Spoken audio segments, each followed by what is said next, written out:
춘천 한마음교회 진정란입니다. 저는 청소년기에 어머니 가출로 졸지에 소녀가장이 되었었는데요. 결혼을 해서도 가정의 모든 짐을 제가 도맡아 했습니다. 그랬던 제가 부활하신 예수님을 만나 인생의 모든 짐을 이분께 내어드리고 자유하게 된 간증을 나누려고 합니다. 저는 탄강촌에서 살았는데요. 탄강촌이다 보니 늘 경도가 무너지는 사고가 많았어요. 학교에서 수업을 받다 보면 갑자기 반 아이들의 이름이 불리곤 했는데요. 그것은 바로 그 친구들의 아빠가 돌아가셨다는 표시였어요. 그래서인지 늘 어른들은 술과 도박에 빠져 살았고 집집마다 술 취한 아빠들의 고함 소리와 아이들의 울음소리로 조용할 날이 없었어요. 우리 집도 예외는 아니었는데요. 한 달에 반 이상은 술에 취해 사시던 아빠 때문에 늘 가정은 행복이 아닌 공포 그 자체였습니다. 아빠가 믿고 원망스럽게 이런 가정에 태어나 계신 하나님도 원망스럽고 이런 가정에 태어난 저도 원망스러웠어요. 그러다 중학교 때 친한 친구와 교회를 다니게 되었는데요. 이것이 저의 첫 번째 도피처였습니다. 교회 가면 집안 걱정도 없고 마냥 행복했어요. 그래서 저 나름 예배도 열심히, 전도도 열심히, 기도도 열심히 했습니다. 그러나 행복한 것은 마음뿐 현실은 여전히 불행했기에 교회에 매달리는 시간이 점점 줄어갔어요. 변하지 않는 삶 속에서 그렇게 열심히 했던 저의 신앙도 서서히 식어가고 있었어요. 그러던 고등학교 어느 날 학교에 갔다 보니 엄마가 집을 나가시게 되었고 졸지에 소녀가장이 되어 있었습니다. 그때부터 저는 아빠가 탄강에서 입었던 석탄이 잔뜩 묻은 작업복을 날마다 세탁해야 했고 새벽같이 일어나 아빠와 동생들을 챙기다 보면 학교는 지각하기 일쑤였어요. 친구들은 대학을 준비하며 각자의 꿈을 키울 때 저는 살림에 허덕이며 힘들고 짜증스러운 나날이 계속되었어요. 저의 유일한 꿈은 졸업만 하면 이 지긋지긋한 집을 빨리 탈출하는 것뿐이었습니다. 졸업을 하면서 취업을 하기 위해 드디어 집을 나오게 되었는데요. 힘든 어린 시절을 보냈기에 빨리 돈을 벌려고 하고 싶은 거 제대로 하지도 쓰지도 못하며 살았는데요. 열심히 일해서 돈이 모일만 하면 이놈의 돈이 줄줄 새는 일만 생기는 거예요. 엄마 이사하는데 보태고 동생이 겁없이 카드 대출을 받아 감당을 못하니 뒷수습하고 끝없이 이어지는 소녀가장 노릇에 차라리 내가 고아였으면 하는 마음이 수도 없이 들었습니다. 그러다 동창이었던 남편을 만나 결혼을 하게 되었는데요. 결혼을 할 때도 친정 부모님이나 가족 누구의 도움도 없이 저의 힘으로 했습니다. 결혼을 하면서 이제는 친정의 굴레에서 벗어날 수 있다는 희망이 부풀었어요. 그러나 신혼의 단꿈도 잠시 더 힘들고 무거운 짐이 턱 하고 제 어깨 위에 올려졌어요. 임신과 더불어 시부모님의 병가의 전쟁이 시작되었습니다. 시아버님은 고엽제 후유증으로 고관절 수술을 시작으로 심혈관 수술, 디스크 수술, 결국엔 심혈관 질환으로 한쪽 팔에 마비가 오셨고 시어머니는 골수암으로 오랜 투병 생활을 하셨어요. 크고 작은 병으로 두 분은 수술과 입원, 퇴원을 반복하셨고 육아에 병수반까지 해야 하는 제 몸과 마음은 지칠 대로 지쳐만 갔습니다. 그러다 이젠 물질적 어려움까지 오게 되었는데요. 남편의 사업이 부도가 나면서 집에 압류가 들어오고 생활비도 없이 살게 되었어요. 그나마 남편의 얼굴이라도 보면 무슨 말이라도 들어보고 대책을 세울 텐데 남편은 집에도 안 오고 돈은 없고 두 아이는 어리고 내 삶은 왜 이럴까? 어릴 때부터 지금까지 왜 내겐 편안한 삶이 허락되지 않는 것일까? 차라리 죽어버렸으면 좋겠다는 생각에 늘 눈물이 마르지 않았습니다.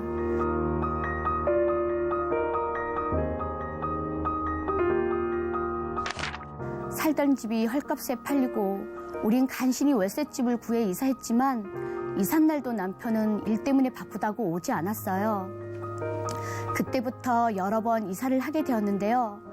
이사할 때마다 저는 혼자 짐을 싸고 혼자 아이들을 데리고 이사해야 했습니다. 이사 후 며칠이 지나고 나서야 남편은 집이 어디야? 하고 전화를 걸어 찾아오곤 했지요.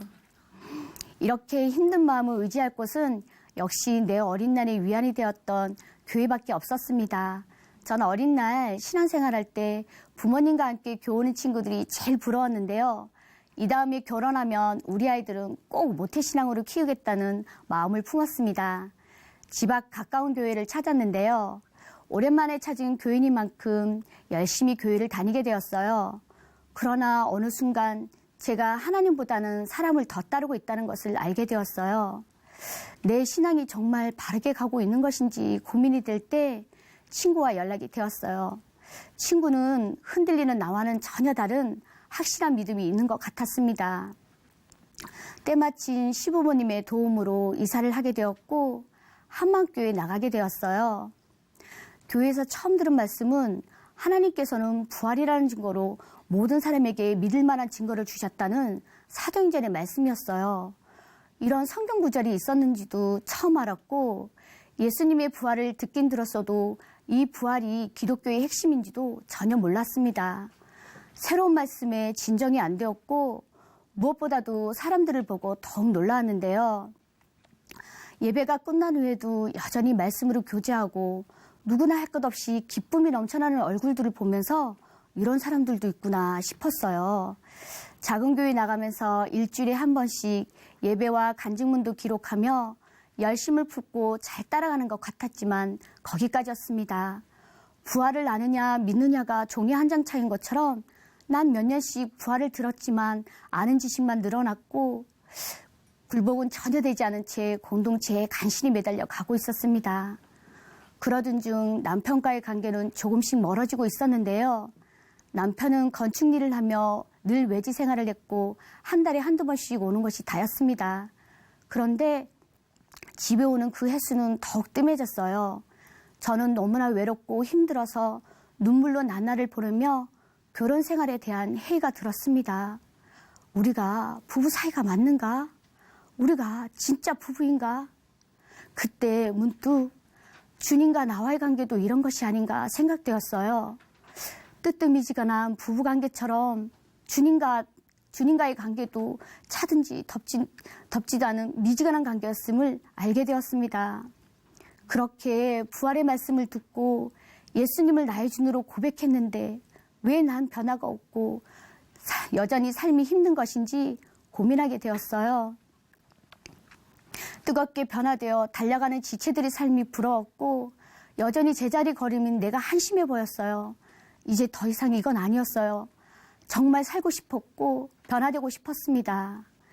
낮은 마음으로 엎드리던 어느 날 목사님이 모든 사람에게 증거를 주셨다. 이 증거를 보고 믿어야 흔들리지 않는 믿음이 되는 거라고 하시며 도마의 고백을 말씀하셨어요. 부활하신 예수님을 만난 제자들이 도마에게 예수님을 보았다고 하는데도 도마는 믿지 않았어요.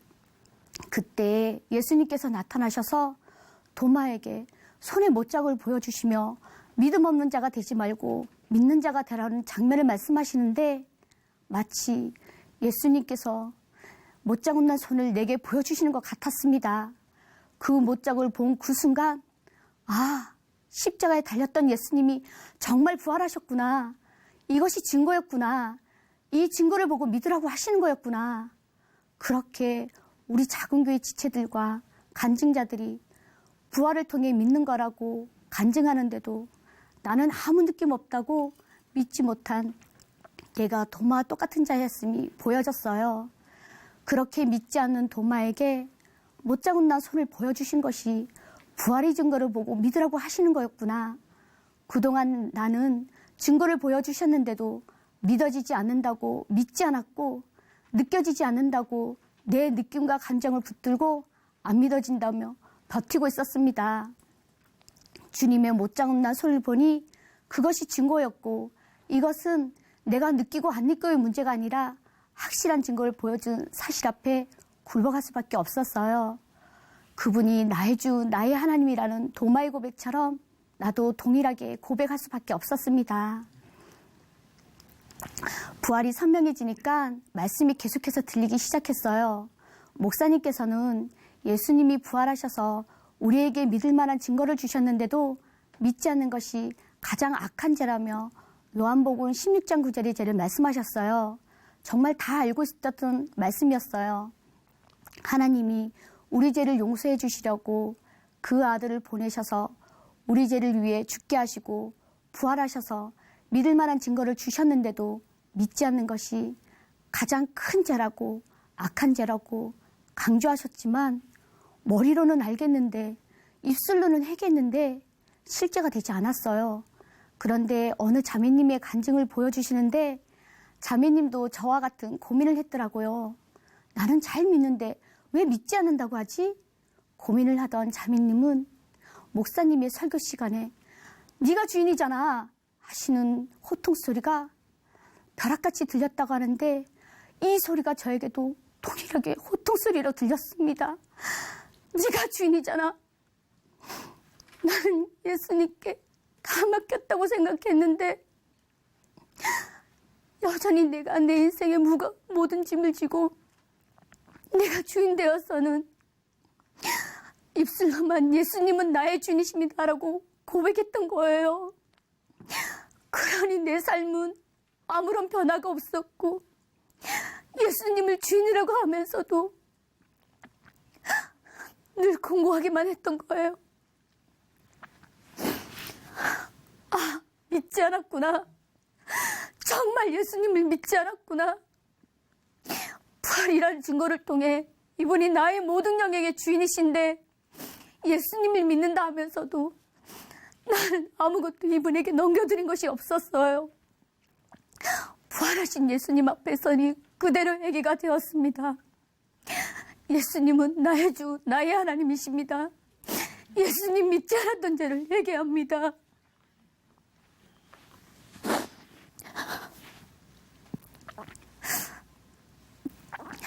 이제야 진심으로 예수님을 나의 주인으로 모셔드리게 되었어요.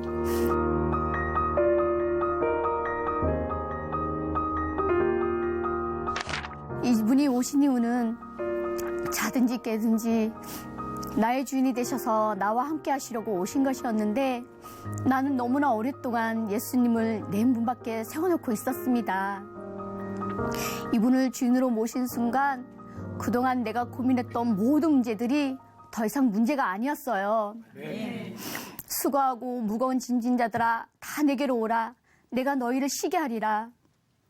내 삶의 짐을 주인 되신 예수님께 맡기면 되는 것인데 나는 내가 내 무거운 짐을 내가 주인 되어서 다 지고 가려고 했던 거예요.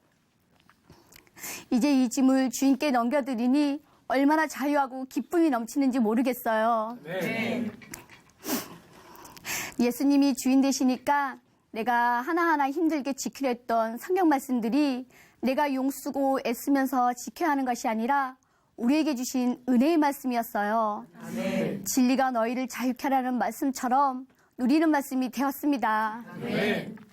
인생의 모든 짐, 신앙의 모든 짐을 주인 되신 예수님께 맡기니 이제야 온전한 힘을 얻게 되었습니다. 아멘.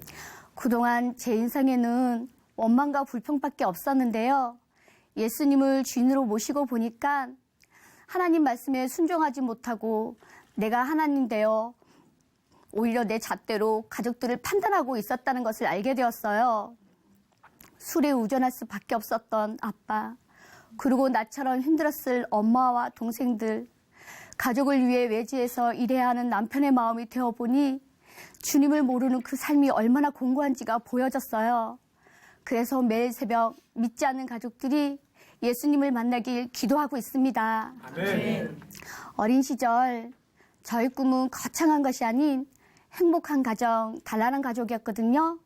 그런데 예수님을 주인으로 믿고 보니 정말 생명까지도 함께 나눌 수 있는 영원한 가족이 생겼어요. 바로 공동체 지체들인데요. 저희 집은 매주 작은 교회 예배 장소로 오픈하면서 함께 밥도 먹고 교제도 나누고 있고요. 작은 교회 지체들은 집안의 크고 작은 일에도 항상 함께 해주고 있습니다. 예전 같으면 이 모든 일이 내가 혼자 감당할 일이었어야 할 텐데 이제는 함께 해주는 하늘 가족이 생겨서 얼마나 든든한지 몰라요. 그리고 저는 여지껏 제가 열정적이지도 않고 뭘 잘하는지도 몰랐어요. 얼마 전 교회 체육대회 때 응원 연습을 하면서 언니들이 저에게 춤도 잘 추고 운동도 잘하고 응원도 지치지 않고 열정적으로 잘한다고 칭찬해 주셨어요. 함께 장기자랑을 준비하며 함께 응원 연습을 하면서 이런 것이 진짜 가족이구나 싶어 감격이 되었습니다. 체육대회 때 저희 팀 응원 영상은 제가 봐도 너무 멋있어서 자랑하려고 몇십 번을 틀었는지 몰라요. 그리고 저는 중2, 고1 두 아들을 두고 있는데요. 우스갯소리로 딸 둘은 금메달, 아들 하나, 딸 하나는 은메달, 아들 둘은 목메달이라고 하잖아요. 하지만 저희 아들들은 금메달인 딸들 못지않습니다. 청소와 설거지도 잘 도와주고요. 저의 전속 안마사이기도 해요. 첫째는 긍정적인 마인드를 가지고 있는 든든한 보디가드고요. 둘째는 귀염둥이로 딸 같은 역할을 톡톡히 하고 있습니다. 또 청소년기의 상징이라는 사춘기도 저희 아이들은 모르고 지나가고 있어요. 이렇게 밝고 건강하게 자라주는 아이들을 보면 하나님께 감사밖에 안 나옵니다. 아마도 부활하신 예수님을 만나지 못했다면 저는 예수님께서 제게 주신 영원한 것들을 하나도 누리지도 못한 채 원망만 인생을 허비했을 거예요. 주인 되신 예수님이 나와 함께 하시니까 내 상황은 변한 것이 없는데도 언제나 기쁨과 평강이 넘칩니다. 그 어떤 것도 저를 흔들 수 없습니다. 이제는 내 모든 짐을 주님께 맡기고 공동체와 함께 표대를 향해 가볍게 달려나가겠습니다. 감사합니다.